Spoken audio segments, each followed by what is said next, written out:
Good morning, everyone. It's audible.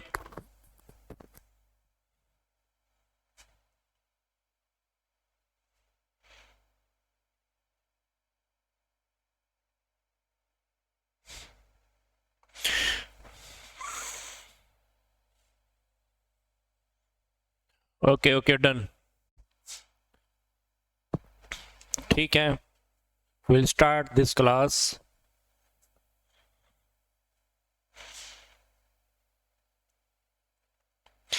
तो देखते हैं हमारा first question. The full form of CIF. Full form CIF की क्या है? Cost insurance and freight, cost investment and freight, company insurance and freight, या company investment and freight? Yes, cost insurance and freight. बिल्कुल simple सा question था ये. Cost insurance and freight. ठीक है. CIF एक एक्सपेंस होता है. ठीक है. नेक्स्ट देखते हैं. The amount of any given volume of output by which aggregate cost are changed if the volume of output is increase or decrease by 1 unit can be otherwise termed at. उत्पादन की किसी भी मात्रा पर वह राशि जिसके द्वारा कुल लागत बदल जाती है. यदि उत्पादन की मात्रा में 1 यूनिट की वृद्धि या कमी की जाती है, दूसरे शब्दों में क्या कहा जाएगा? Abnormal cost, marginal cost, fixed cost, semi variable cost, या संक कॉस्ट?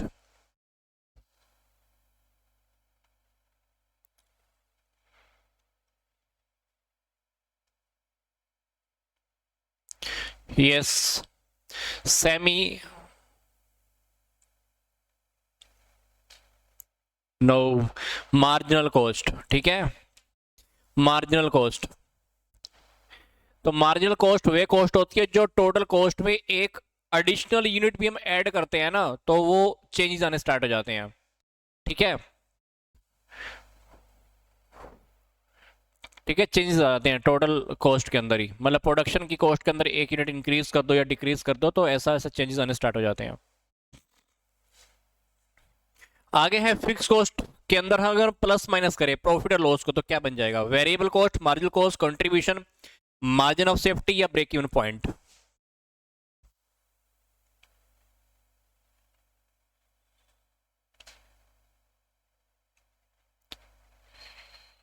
Yes, contribution. ठीक है, कंट्रीब्यूशन. यस, कंट्रीब्यूशन का एग्जांपल भी है ना. सेल्स में से वेरिएबल कॉस्ट या फिक्स कॉस्ट के अंदर हम प्लस माइनस कर दें प्रॉफिट या लॉस को, तब भी वही का वही बन जाएगा. ठीक है ना. यस, यहाँ पे तो फिलहाल आंसर कंट्रीब्यूशन ही है. ठीक है, नेक्स्ट देखते हैं. Bogey BOGI standard is cost accounting is also known as. लागत लेखांकन में BOGI मानक किस रूप में माना जाता है? Basic standard, ideal standard, attainable standard, abnormal of standard, या बेसिक वेस्ट कंट्रोल स्टैंडर्ड?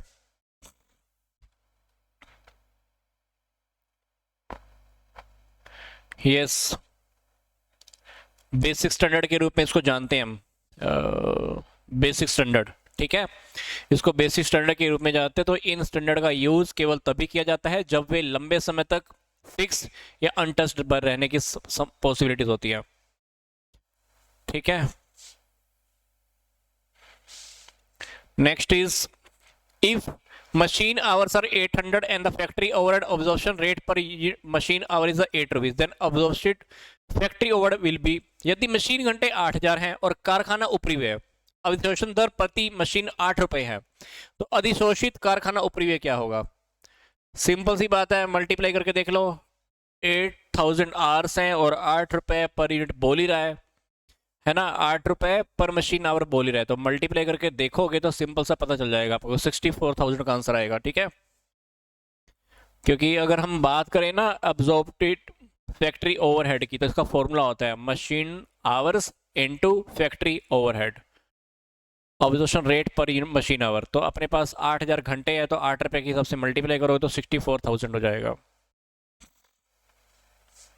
अगला question, allotment of overhead to the cost unit is called, लागत इकाई को ऊपरी व्यय का आवंटन कहलाता है क्या? कॉस्ट एलोकेशन, कॉस्ट अपॉर्चमेंट, या कॉस्ट ऑब्जॉर्प्शन, या कॉस्ट क्लासिफिकेशन। जो लागत इकाई को ओवरहेड का आवंटन कहलाता है, इसको क्या बोलते हैं? Cost allocation, right. ठीक है, cost allocation. Yes, cost allocation होता है कॉस्ट की टोटल जितनी भी आइटम होती है उनकी जो भी कॉस्ट होती है, कॉस्ट सेंटर पर या कॉस्ट इकाइयों पर जब हम एलोकेशन करते हैं ना, तो उसको बोलते हैं एलोकेशन। फिर एक होता है कॉस्ट अपॉर्चमेंट भी होता है, जिसको हम लागत का विभाजन ही बोलते हैं। ठीक है, तो उनमें रेशो के अकॉर्डिंग होता है। एक ओवरहेड अब्जॉर्प्शन भी होता है। ठीक है, बट यहां पर हमारा आंसर कॉस्ट एलोकेशन है, आवंटन। Under which of the cost differences international trade would not take place, किस लागत मतभेदों के अंतर्गत अंतरराष्ट्रीय व्यापार नहीं किया जाता?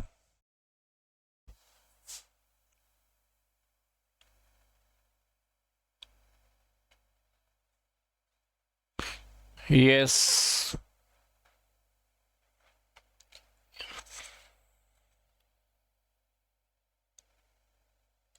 Yes, equal.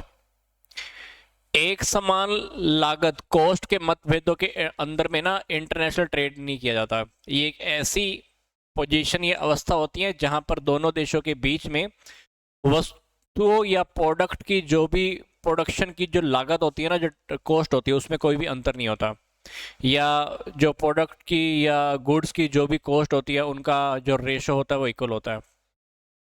तो ऐसे में अगर हम ओवरऑल बात करें तो किसी भी कंट्री को प्रॉफिट भी नहीं होता, लाभ नहीं होता, तो उनके बीच में ना विदेशी व्यापार संभव भी नहीं होता है। तो यहाँ पर हमारा इक्वल, एक समान, cost difference international trade will not place, equal. आगे है sales of a firm are 74 lakh, variable cost 40 lakh, fix cost 8 lakh, operating leverage of firm will be. एक फर्म का विक्रय कितना है? 74 लाख, परिवर्तनशील लागत 40 lakh, fix cost 8 lakh, firm का परिचालन लीवरेज बोले तो ऑपरेटिंग लीवरेज कितनी होगी? 148, 131, 178 या 242? अगर हम ऑपरेटिंग लीवरेज की बात करें तो ऑपरेटिंग लीवरेज का फॉर्मूला होता है, पता है आपको? ऑपरेटिंग लीवरेज का फॉर्मूला होता है कंट्रीब्यूशन डिवाइडेड बाई ईबीआईटी। ठीक है, तो कंट्रीब्यूशन का फॉर्मूला अपने को पता है। कंट्रीब्यूशन का फॉर्मूला क्या आता है? Sales minus variable cost. तो यहाँ पर सेल्स कितनी है? 74 लाख। वेरिएबल कॉस्ट कितनी है? 40 लाख। 74 माइनस 40 तो ऊपर रख देना, 74 माइनस 40 तो ऊपर रख देना। डिवाइड किससे हो जाएगा? डिवाइड हमको करना है सेल में से वेरिएबल कॉस्ट और जो फिक्स कॉस्ट, दोनों को लेस कर देना। 74 माइनस 40 माइनस 8, 74 माइनस 40 माइनस 8। तो यहाँ पर जब आप फाइंड आउट करके देखोगे तो हमारे पास आएगा 34, और इधर 8 और कम हो गया 26। ठीक है, 34 को अगर आप 26 से डिवाइड करोगे तो हमारे पास आंसर लगभग लगभग यही आने वाला है, इसके इक्वली आ जाएगा 1.13 समथिंग समथिंग। ठीक है, तो ये होती है हमारी ऑपरेटिंग लीवरेज। फॉर्मूला क्या है?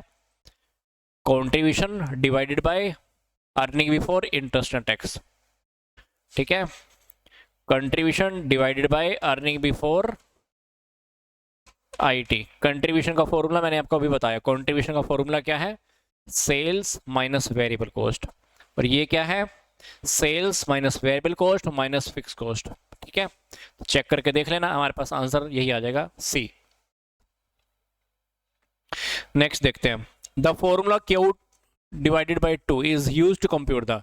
इस फॉर्मूला का हम प्रयोग किसको ज्ञात करने हेतु कहते हैं? Total ordering cost, total carrying cost, opportunity cost, reorder point. जो हमारा फॉर्मूला है किसको कंप्यूट करने के लिए निकालते हैं? Yes, total carrying cost, exactly right. ठीक है, ये इकोनॉमिक ऑर्डर क्वांटिटी की जब हम काउंटिंग करते हैं ना, तो यहाँ पर काउंटिंग करनी है, रख रखाव करना है, तब उसके अकॉर्डिंग हमारा आंसर बी है। ठीक है, नेक्स्ट देखते हैं, The internal factors affecting the wage mix include relative worth of the job, area wage rates, employers ability to pay या मैन पावर मार्केट कंडीशंस। इनमें से कौन कौन से फैक्टर ऐसे हैं जो मजदूरी मिश्र को, वेज मिक्स को फैक्टर इफेक्ट करते हैं? ठीक है, तो इनमें से हमको बताना है कौन कौन से पॉइंट हैं इसमें से। Relative worth of the job, area wage rate, employers ability to pay या मैन पावर मार्केट कंडीशंस।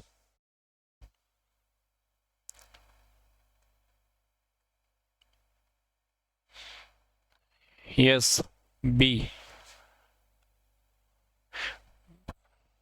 ए, सी, ओके। और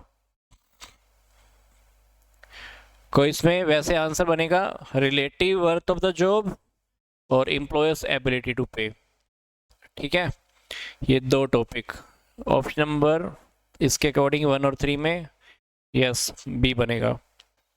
ठीक है, तो इसमें ऐसे फैक्टर की बात कर रहे हैं जो मजदूरी को, वेजेस को डायरेक्ट रूप से इफेक्ट करते हैं। एब्सोल्यूट वैल्यू भी आती है और नियोक्ता जो भी पे करता है, इसमें सब उसके अकॉर्डिंग हमारा आंसर बी। आगे है responsibility accounting aims at collecting and reporting costing information department wise, cost centre wise, function wise या प्रोडक्ट वाइज। ये क्वेश्चन हमारा पहले भी बहुत बार रिपीट हो चुका है। Yes, cost centre wise. ठीक है, एक दो बार पहले भी क्वेश्चन रिपीट हुआ था, वहां पे भी मैंने एक्सप्लेन किया है। ठीक है, आगे है if the total cost is 260 और total variable cost है 60, then the fixed cost if the output is the 100 unit the 200 unit। तो हमको बतानी है कि फिक्स कॉस्ट क्या होगी। ठीक है, अगर हमारे पास आउटपुट 100 यूनिट का है या 200 यूनिट का है, तो अपने को इसमें से दो क्वेश्चन पूछे जा रहे हैं, ऐसा समझ लो। अगर हमारे पास टोटल कॉस्ट है 260, वेरिएबल कॉस्ट है 60, हमको बतानी है टोटल फिक्स कॉस्ट। ठीक है, टोटल कॉस्ट कितनी, हमको फिक्स कॉस्ट बतानी है। अगर 100 यूनिट है या 200 यूनिट्स हो, तो बताओ टोटल कॉस्ट है 260, वेरिएबल कॉस्ट है 60, तो फिक्स कॉस्ट तो 200 हो गई। फिक्स कॉस्ट कितनी हो गई 200। अब प्रोडक्शन बढ़े या कम हो, फिक्स कॉस्ट के ऊपर क्या डिफरेंस आएगा, नहीं आने वाला, तो फिक्स कॉस्ट उतनी की उतनी रहेगी। क्वेश्चन में अगर हम सिंपल सी देखें तो टोटल कॉस्ट कितनी है, टोटल कॉस्ट है 260, वेरिएबल कॉस्ट है 60, टोटल में से वेरिएबल कॉस्ट माइनस कर दो तो फिक्स कॉस्ट कितनी होगी 200। अब 200 रुपीज फिक्स कॉस्ट है। अब प्रोडक्शन चाहे 100 यूनिट का हो या 200 यूनिट का हो, फिक्स कॉस्ट तो उतनी रहने वाली है, कितनी, 200 की 200। तो आंसर हमारा ये होगा ए ऑप्शन, 200 एंड 200। ठीक है, क्योंकि फिक्स कॉस्ट टोटल के ऊपर तो कोई चेंजेस नहीं आते हैं। अगर प्रोडक्शन हमारा ऊपर नीचे भी होता है तो फिक्स कॉस्ट तो एज इट इज रहती है एक लेवल तक तो। ठीक है, तो वही यहाँ पर था। आगे देखते हैं in marginal costing contribution is equal to, marginal costing के अंदर कंट्रीब्यूशन किसके इक्वल होता है? ये क्वेश्चन आई थिंक हमारा पहले भी रिपीट हुआ है।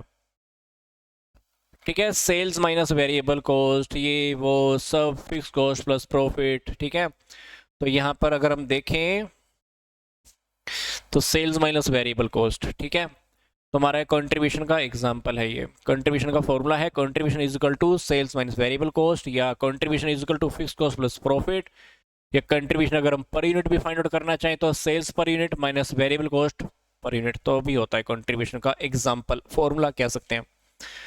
क्वेश्चन नंबर 14, श्रमिकों की कुशलता में वृद्धि होती है किसके अकॉर्डिंग? समय अनुसार, मजदूरी पद्धति में, कार्य कुशलता मजदूरी पद्धति में, या कार्य के अनुसार मजदूरी पद्धति में, या उपरोक्त सभी में। एम्प्लॉइज की एफिशिएंसी के अंदर कब इंक्रीमेंट होता है, इंक्रीज होता है? यस, कार्य कुशलता, कार्य कुशलता मजदूरी पद्धति में, विधि में, मेथड में। ठीक है, अगर हमको काम के अकॉर्डिंग, उनकी एफिशिएंसी के अकॉर्डिंग हम उनको वेजेस सैलरी जब पे करते हैं ना, तो उनकी एफिशिएंसी डेफिनेटली इंक्रीज होती है। ठीक है, नेक्स्ट देखते हैं इसमें से कौन सी आइटम को डिस्ट्रीब्यूशन कॉस्ट में इंक्लूड करेंगे?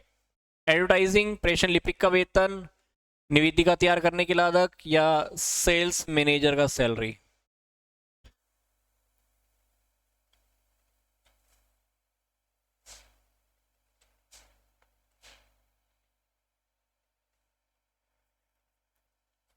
ये सी, निविदा तैयार करने की जो लागत होती है। ठीक है,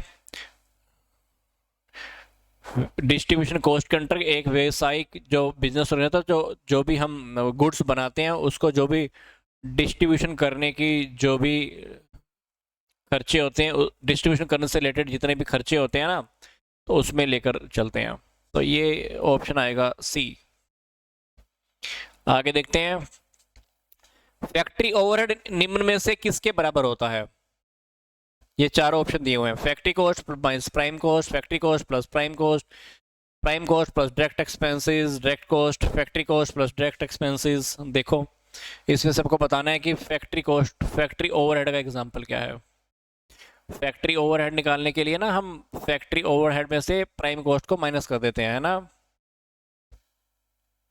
फैक्ट्री कॉस्ट में से, क्योंकि अपने को पता है ना प्राइम कॉस्ट के अंदर अगर हम फैक्ट्री ओवरहेड को ऐड कर दे तो हमारे पास बन जाती है फैक्ट्री कॉस्ट। तो यहाँ पर अगर हमको फैक्ट्री ओवरहेड निकालना है तो क्या करना होगा, फैक्ट्री कॉस्ट में से प्राइम कॉस्ट को माइनस कर दो। तो फैक्ट्री कॉस्ट को प्राइम, फैक्ट्री कॉस्ट में प्राइम कॉस्ट को माइनस करने का फंडा तो ये दे रखा अपने को, तो ये डिफरेंस क्या हो जाएगा, फैक्ट्री ओवरहेड का। ठीक है, तो ऑप्शन नंबर ए बनेगा अपना आंसर। आगे देखते हैं, रोवन प्रीमियम योजना सुधरा हुआ रूप है किसका? टेलर पत्ती का, गेंट बोनस योजना का, हाल से प्रव्याजी पत्ती का, डिफरेंशियल वे सिस्टम का, किसका? यस, हाल से का। ठीक है,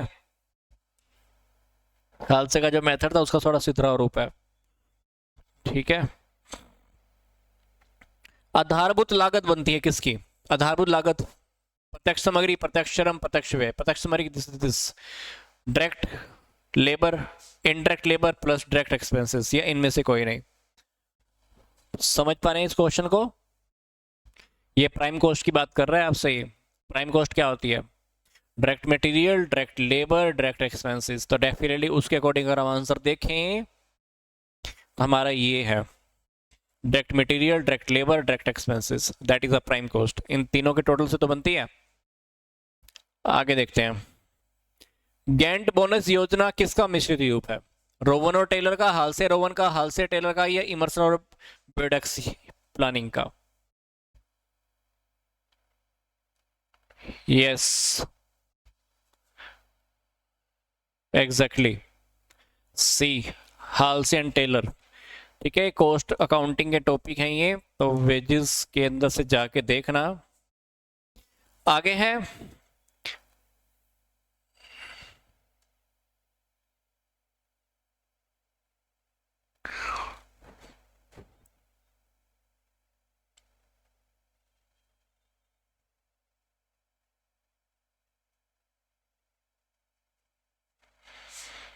एक बार होल्ड करना।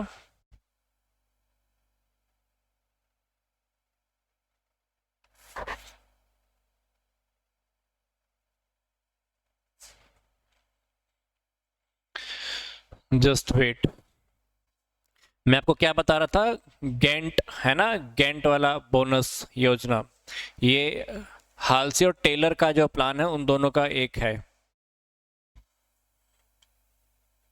तो जो भी स्टैंडर्ड फिक्स होता है और स्टैंडर्ड टाइम है वो पहले से हम फिक्स कर लेते हैं। तो हम जो भी देते हैं तो उनको कार्यकुशलता के अनुसार उनको वर्गीकृत करते हैं, उसको क्लासीफाई करते हैं, उन्हीं के अकॉर्डिंग उनको देते हैं। ठीक है, तो हमारा सी ऑप्शन था इसके अंदर, हालसे एंड टेलर दोनों का मिश्रित रूप से। कौन सा? गेंट बोनस योजना। ठीक है, पीडीएफ दोबारा से रिफ्रेश हो रही है, just wait.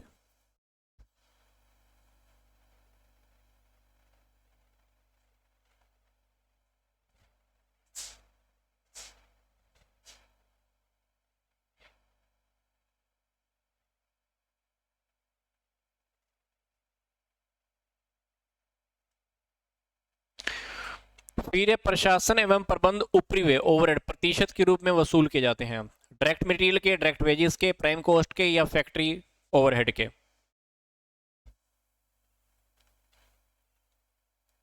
Yes, factory overhead के प्रतिशत के रूप में, ठीक है।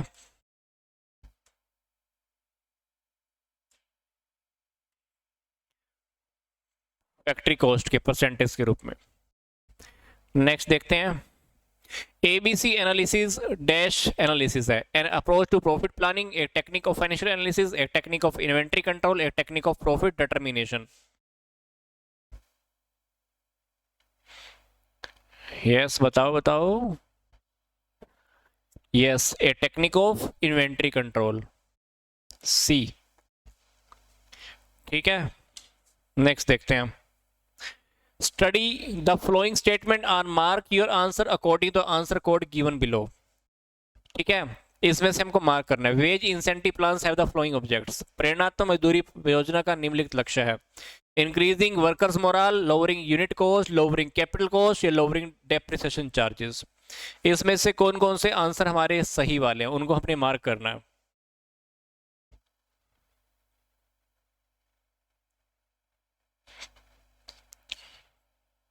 यस, हमको क्या करना होता है, एम्प्लॉइज का, वर्कर्स का मोरल इंक्रीज करना होता है, हमारी पर यूनिट कॉस्ट कम आ जाए। ये तो ये आंसर नंबर 1 और आंसर नंबर 2 हमारे ठीक है, तो इसके अकॉर्डिंग हमारे बी ऑप्शन बनेगा, ठीक है। बी ऑप्शन के अंदर ही 1 और 2 करेक्ट करने के बाद बोल रहा था। आगे देखते हैं, opportunity cost of the capital invested in the inventory is included in, स्कंद में विनियोजित पूंजी की अवसर लागत को शामिल किया जाता है। ऑर्डरिंग कॉस्ट कहते हैं, कैरिंग कॉस्ट, स्टॉक कॉस्ट या ओवरहेड, किसको क्या बोलते हैं?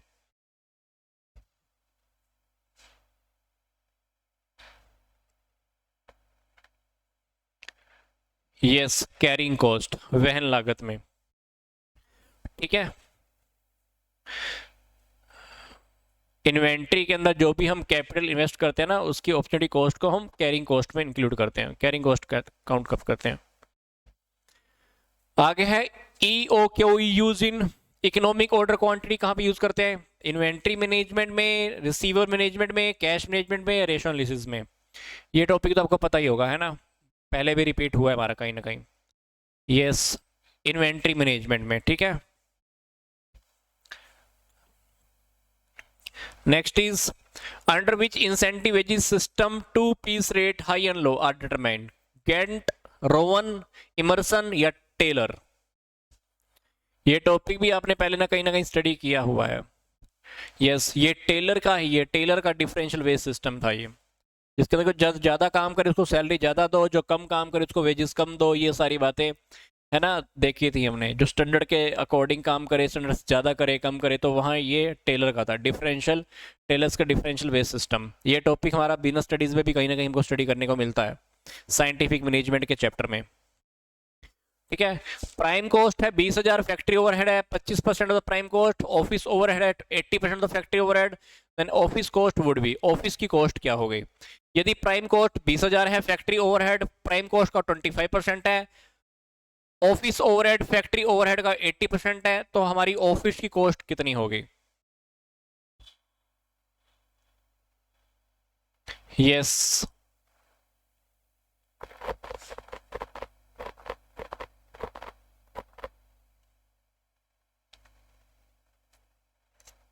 प्राइम कॉस्ट तो 20,000 दी हुई है, उसका 25% क्या कर लो, फैक्ट्री ओवरहेड।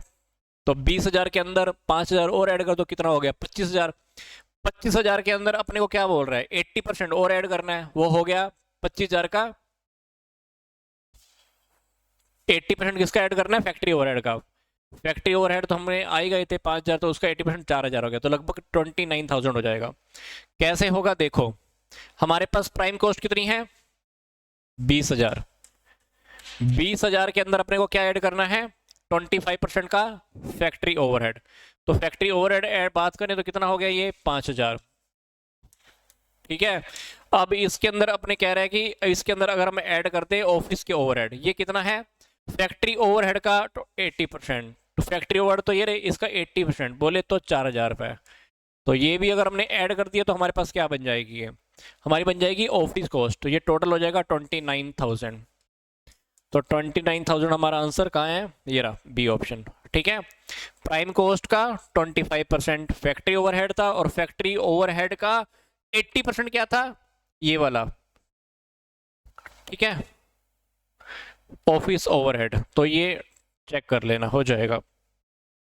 आगे देखो, contracts where all agreed cost are recovered is known as. वे संविदा है वो कॉन्ट्रैक्ट जहां पर क्या कहलाती है, जिसमें सारी हमने एक्सेप्ट की है कॉस्ट की वसूली कर लेते हैं। Target costing, operation costing, cost plus contract costing, process costing या job costing.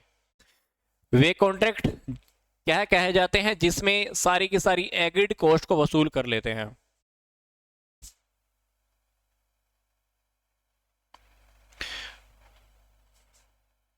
Yes, cost plus contract costing, ठीक है।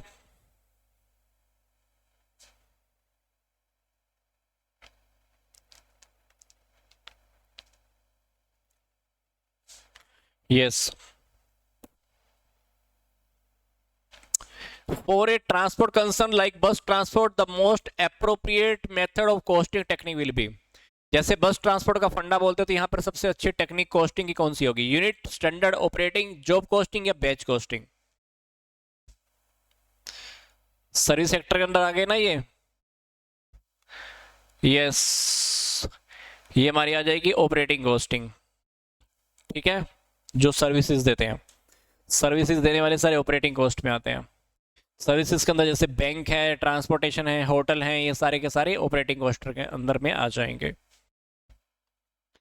Next is from investors point of view the cost of capital is. Investor के point of view से cost of capital को हम क्या कह सकते हैं? Interest rate, market value, yield of the capital sacrifice या stock exchange value.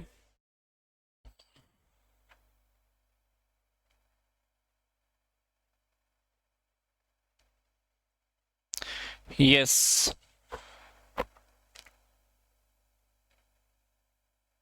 Yield of capital sacrifice. Investors के पॉइंट ऑफ व्यू से देखें तो कॉस्ट ऑफ कैपिटल क्या होती है? पूंजी त्याग का प्रतिफल। पूंजी उन्होंने त्याग किया है ना, उसके बदले में कंसिडरेशन मिल रहा है उनको, ठीक है। A practice of selling a commodity in a foreign market at a price lower than the domestic price and even at equal to the cost of production to the capture foreign market is known as। एक विदेशी बाजार में किसी माल को घरेलू कीमत से भी कम बेचने की परिपाटी और विदेशी बाजार में धाक बिठाने के लिए माल को उत्पाद लागत पर भी बेच दिया जाता है, तो इसे क्या कहते हैं? सेंध लगाना, राशि पातन करना, ढलाई करना या जब्त करना? बोले तो गोजिंग, डंपिंग, फॉरगोइंग या फॉर हिटिंग, क्या बोलते हैं अब इसको?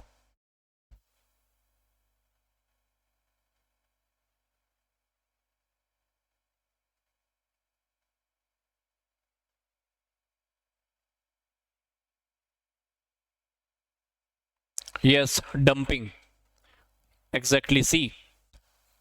ओके, सी डंपिंग, राइट, ठीक है। डंपिंग, राशि पातन बोलते हैं इसको, ताकि हम कंपटीशन को, कंपटीटर को थोड़ा सा इफेक्ट कर सकते हैं और अपने माल को बेचकर मार्केट में धाक जमा सकते हैं, dumping. Next is section 80G(GC) of income tax, किससे रिलेटेड है ये? Deduction in the respect of certain donation for scientific research या deduction in the respect of contribution given by the any company the political parties या deduction in the respect of contribution given by the any person to political parties या deduction in the respect of rent paid. जो 80GC income tax के अंदर जो section है वो किससे related है? अपने को बस सिंपल सा बताना है बस।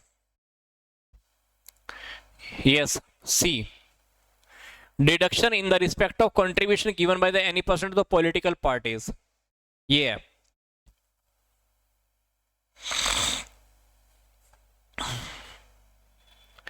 Question number 32, which of the following investment or payments is not eligible for the deduction under section 80C of the income tax act 1961?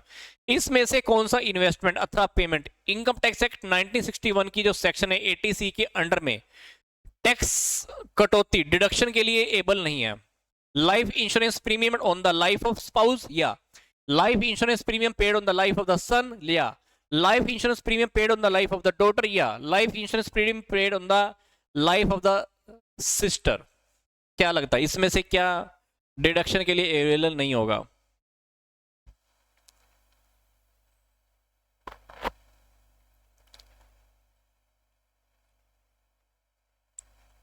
Yes, ये वाला डी, सिस्टर की लाइफ पे।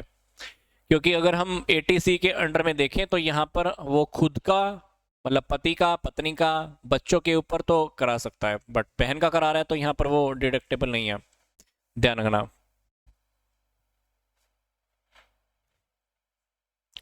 आगे है entertainment allowances for the non government employees are.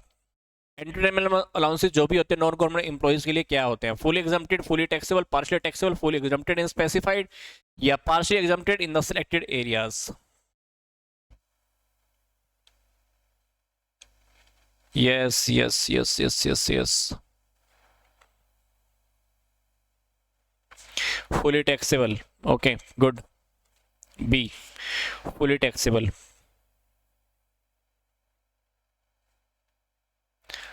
ठीक है, जो non government employees होते हैं ना, नॉन गवर्नमेंट एम्प्लॉयज, उनका मनोरंजन भत्ता पूर्ण तरह से टैक्सेबल होता है। ठीक है, नॉन गवर्नमेंट जो भी एम्प्लॉयज होते हैं 100% टैक्सेबल होता है। बट गवर्नमेंट एम्प्लॉयज की अगर बात करें तो उनकी सैलरी में उनमें अलाउंसेस, लाभ शामिल हो तो उसका 1/5 हिस्सा या 5,000 दोनों में से जो कम होता है वो रिबेट उसके ऊपर मिल जाती है।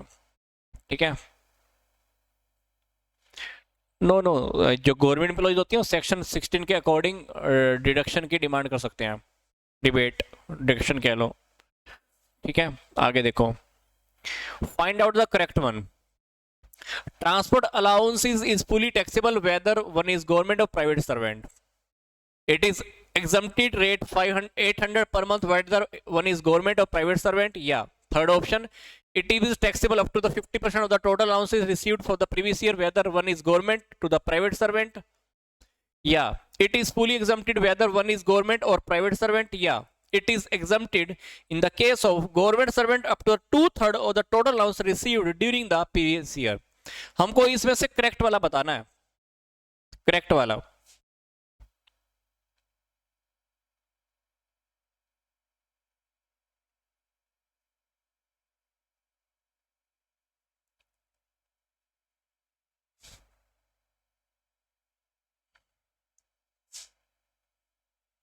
Yes, B. It is exempted rate 500 800 per month whether one is government or private servant. व्यक्ति सरकारी सेवक और निजी वे 800 रुपए प्रति माह की दर से कर मुक्त होता है। ठीक है, व्यक्ति अब चाहे सरकारी सेवक हो या निजी, इनकम टैक्स एक्ट का सेक्शन है 10 सबसेक्शन 14 के अकॉर्डिंग जो वाहन भत्ता होता है, वाहन भत्ता, ठीक है, 1600 रुपए प्रति माह पर निश्चित किया गया है, या 19,000 लगभग 19,200 रुपए भी पर ईयर कह सकते हैं। तो 2015 से पहले 800 रुपए था, अब 96 रुपए पूरे साल का था, तो पूर्णतः ये टैक्स फ्री होता है।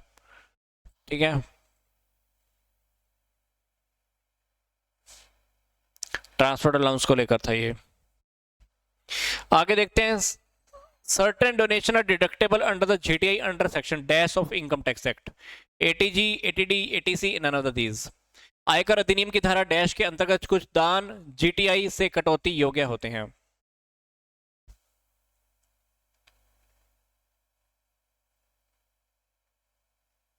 ग्रोस टोटल इनकम, यस कह सकते हैं, जीटीआई, एटीजी, राइट।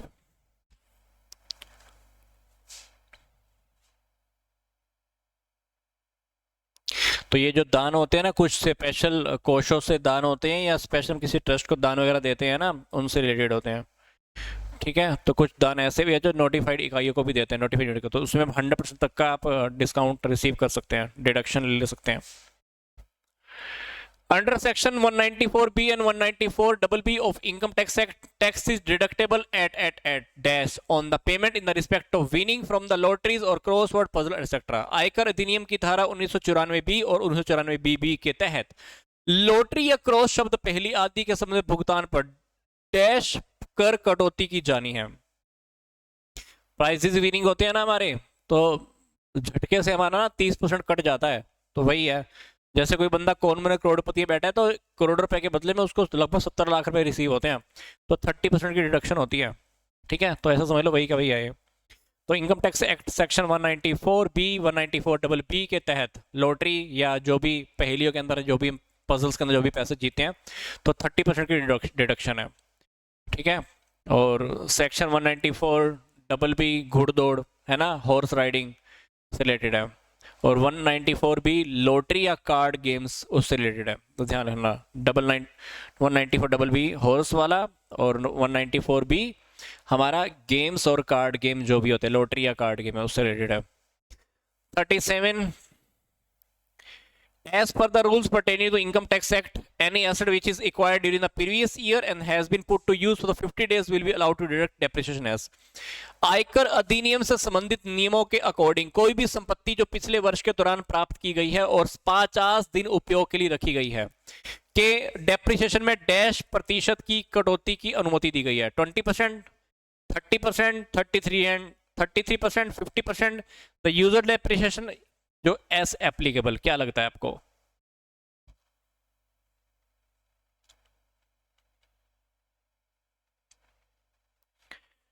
यस 50%, ये रेडी, ठीक है। 50% तो यूजर डेप्रिसिएशन इनकम टैक्स के अकॉर्डिंग है ये, ठीक है। 50% की डिडक्शन दी जाएगी। Which section of the Income Tax Act relates to claims deduction for premium paid for the health insurance? स्वास्थ्य बीमा के प्रीमियम के भुगतान की छूट प्राप्त करने के लिए इनकम टैक्स की कौन सी धारा है? एटीसी, एटीई, एटीडी या एटीजी? हेल्थ इंश्योरेंस है ना।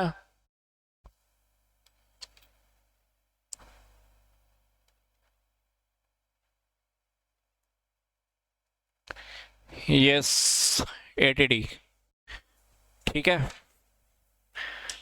Next one is in which section of the income tax act the sum received by the member from the HUF will be exempted? आयकर अधिनियम के किस सेक्शन के अंतर्गत हिंदू अविभाजित परिवार के सदस्य को प्राप्त राशि का मुक्त होगी? सेक्शन ये दिए हुए 10, 5, 10, 2, 10, 4, 10, 1।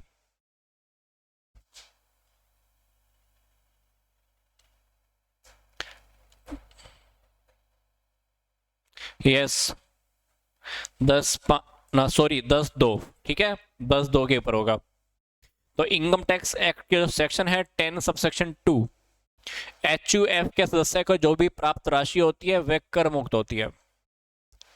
और यह परिवार की आय से प्राप्त राशि, संयुक्त संपत्ति से प्राप्त राशि अथवा परिवार की संपत्ति से भी अगर राशि मिलती है तो वो भी आयकर से मुक्त होती है। तो section 10 subsection 2, answer number C. Next one is which section of the Income Tax Act relate to the claim deduction for the amount of interest received the bank saving account? Bank बचत खाते पर ब्याज की राशि की छूट प्राप्त करने के लिए आयकर अधिनियम की कौन सी धारा है? 80AA, 80U, 80E, 80C?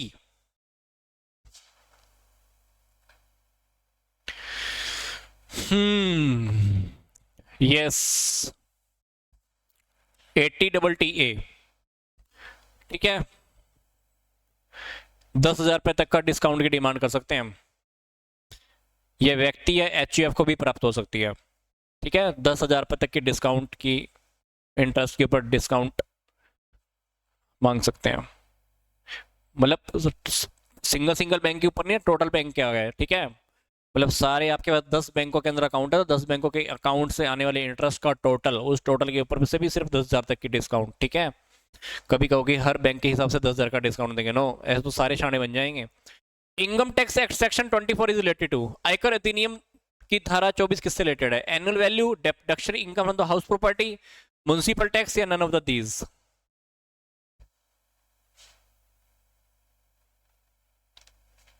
Deduction house, yes house property,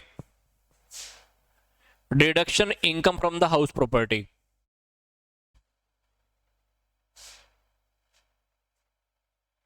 और ये जो धारा है ना, ये जो सेक्शन है, आपको इंटरेस्ट के बराबर डिस्काउंट डिडक्शन लेने के भी दावा करने का भी अधिकार देती है, ठीक है, ध्यान रखना। 42 एग्जम्प्टेड इनकम इज, कर मुक्त आय क्या है? Provident fund, lottery, horse race या all of the these?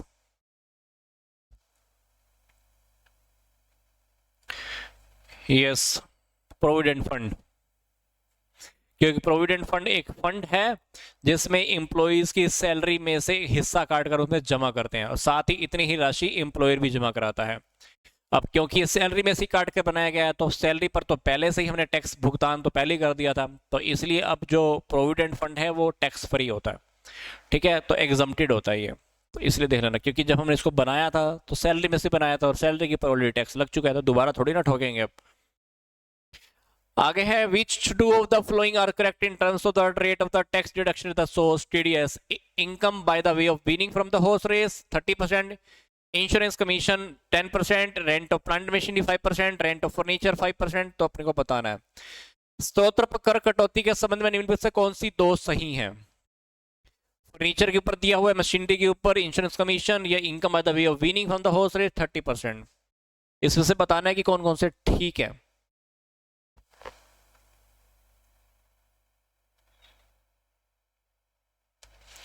Yes, ये तो मैंने आपको भी बताया भी था 30% वाला है, बट एक चीज बस और नहीं आ जाएगी इसमें। यस, रेंट ऑफ फर्नीचर 5%, ठीक है, बाकी तो इनकरेक्ट है। तो ए और डी, तो ए और डी देखो किस में है, सी में, ठीक है, तो सी ऑप्शन।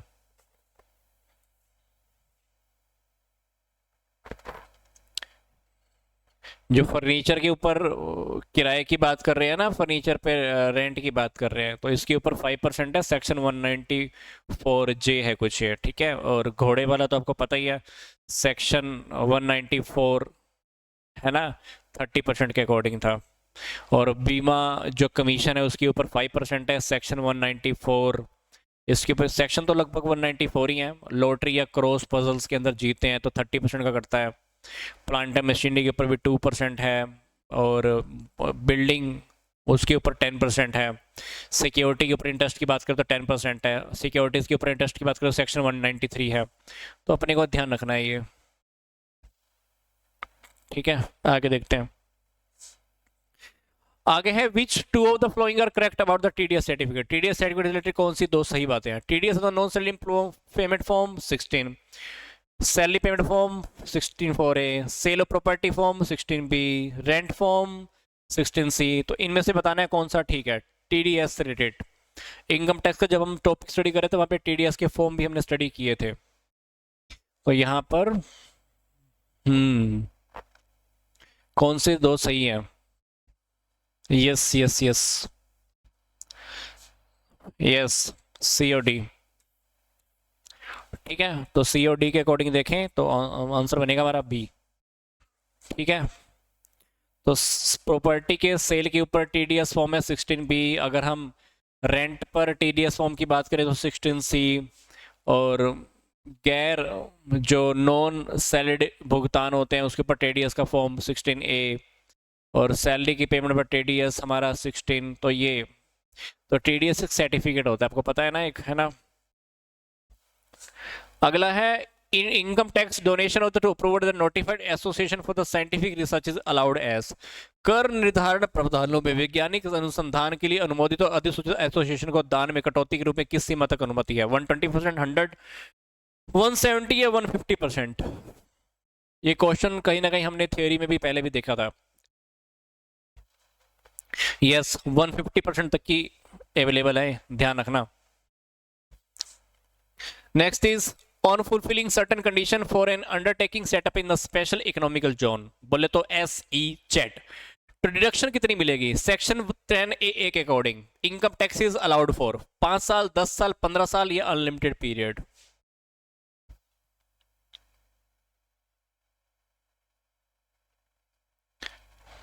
यस, हमको कुछ कंडीशंस फाइल करनी होती है तो उसके अकॉर्डिंग हमको लगभग 15 साल तक की मिल जाती है। 15 साल के लिए हमको डिडक्शन मिल जाती है तो हो जाता है सेक्शन 10AA के अकॉर्डिंग, ठीक है। 15 सालों के लिए डिडक्शन की अनुमति हमको स्वीकृति मिल जाती है। अगला क्वेश्चन है 47, which one of the flowing statement is not correct with reference to the assessment of the firms. Firm के कर निर्धारण के संदर्भ में इसमें से कौन सा एक कथन सत्य नहीं है। All partnership firms form under the Indian partnership act 1932 are एक्सेस as the firms under the income tax act 1961। इसमें से हमको गलत वाली स्टेटमेंट बतानी है, ठीक है। Income of a firm is taxable at the flat rate of the 30% without any exemption. Third, partner share in the income of the firm is not chargeable to tax in the hands of the partners. Remuneration paid to partner to a firm is allowed a deduction subject to statutory limit.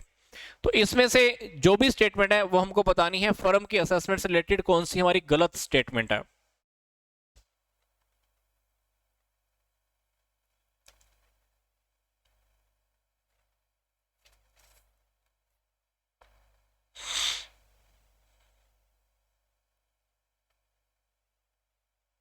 Option number A, ठीक है। All partnership form under the Indian partnership 1992 एक्सेस the firm under the income tax act, उसको हम income tax act के according होता है। But हम इस रियलिटी में जो रियलिटी है वो क्या है, फर्म की जितनी भी इनकम होती है वो बिना की छूट के 30% की समान दर से कर योग्य होती है। और फर्म की जो भी इनकम होती है उसमें पार्टनर के हिस्से की बराबर की आय साझेदारों के हाथ में कर योग्य नहीं होती है ना। और फर्म उसी रूप में जो कर योग्य होता है कि साझेदारों को दिया गया जो भी हम सैलरी देते हैं, वेजेस देते हैं, स्टैच्यूटरी लिमिट के अंदर डिडक्टेबल होती है। ठीक है, यहाँ पे फिलहाल हमारा ऑप्शन नंबर ए रहेगा। आगे देखते हैं। एक्स डोनेटेड 20,000 चैरिटेबल इंस्टीट्यूट ने डोनेट किया है which is eligible for the deduction under section 80G during the financial year 2015-16। His total income during the period was the 1.5 lakh. उसकी इनकम थी 1.5 लाख रुपए, बेचारे ने 20,000 तो डोनेशन में दे दिया। तो how much deduction he will claim under the section 80G, deduction कैसे मांगेगा वो 80G के अकॉर्डिंग। 1.5 लाख की इनकम कितना दानी व्यक्ति है, 20,000 तो डोनेशन में दे दिया अगले ने, ऐसा तो हम भी नहीं सोचते हैं, है ना। यस तो टोटल इनकम उसकी 1.5 लाख है ना, तो 80G के अंतर्गत वो ना सिर्फ 7500 की डिडक्शन मांग सकता है, 7500 की। क्वालिफाइड अमाउंट 50%, इनकम का 50% कर लो पहले। इनकम टोटल इनकम कितनी है, 1.5 लाख है ना, तो 1.5 लाख का 50% कर लो पहले, 75,000। 75,000 के ऊपर सिर्फ 10%, तो 7500 की डिमांड कर सकता है वो। ठीक है, कितना था 1.5 लाख, 1.5 लाख का कर लो आप हाफ, 50% कितना हो गया 75,000। 75,000 का 10% आप डिडक्शन की डिमांड कर सकते हैं। ठीक है, क्वालिफाइड अमाउंट तो वैसे जितना है ना, क्वालिफाइड अमाउंट देखना पड़ेगा, क्वालिफाइड अमाउंट 75,000 आएगा, तो उसका भी कर लेना आगे। As per the Income Tax Act 1961 for the assessment year 2015-16, a deduction under the section 80 QQB for the authors or the books or the literacy artistic या scientific nature is allowed up to. आयकर अधिनियम 1961 के आधार पर निर्धारित वर्ष 2015-16 के लिए साहित्यिक, कलात्मक या वैज्ञानिक स्वभाव की पुस्तकों के लेखकों को धारा 80 QQB के अंतर्गत अनुमत कटौती कितनी है डिडक्शन, 1 लाख, 240, 2 लाख, 3 लाख, कितनी है लगता है, कितना अवेलेबल होता है आपको, क्या लगता है। पर ध्यान रख लेना साल हमसे 2015-16 की बात कर रहे हैं। यस 3 लाख। ठीक है, नेक्स्ट देखते हैं। Gratuity received by the government employees, जो गवर्नमेंट एम्प्लॉय ग्रेचुटी रिसीव करता है, एग्जेम्प्टेड कैसी होती है, 3.5 लाख तक की, 10 लाख, फुल एग्जेम्प्टेड या फुली टैक्सेबल।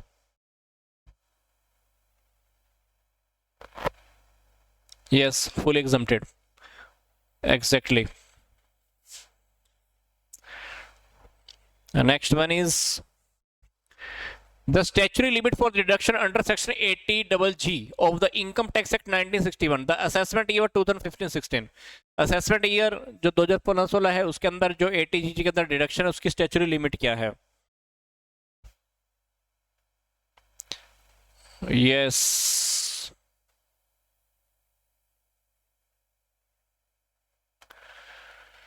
2000 पर मंथ, ठीक है, 2000 रुपये पर महीने के हिसाब से।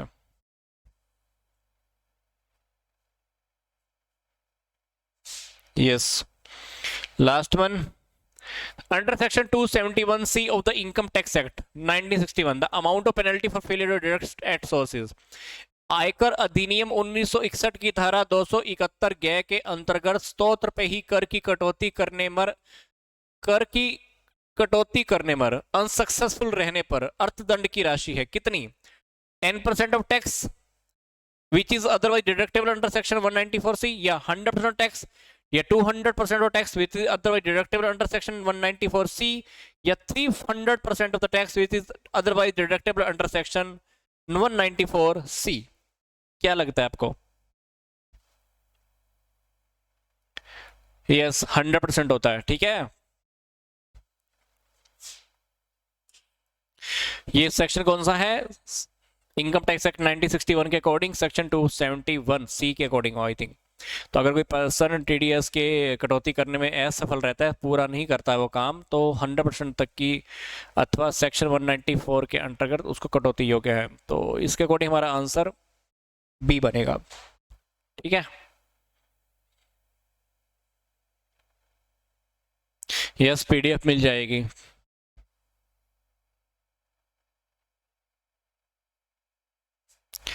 Yes good. Okay. Goodbye. Take care. We'll see you tomorrow again with some new beautiful questions.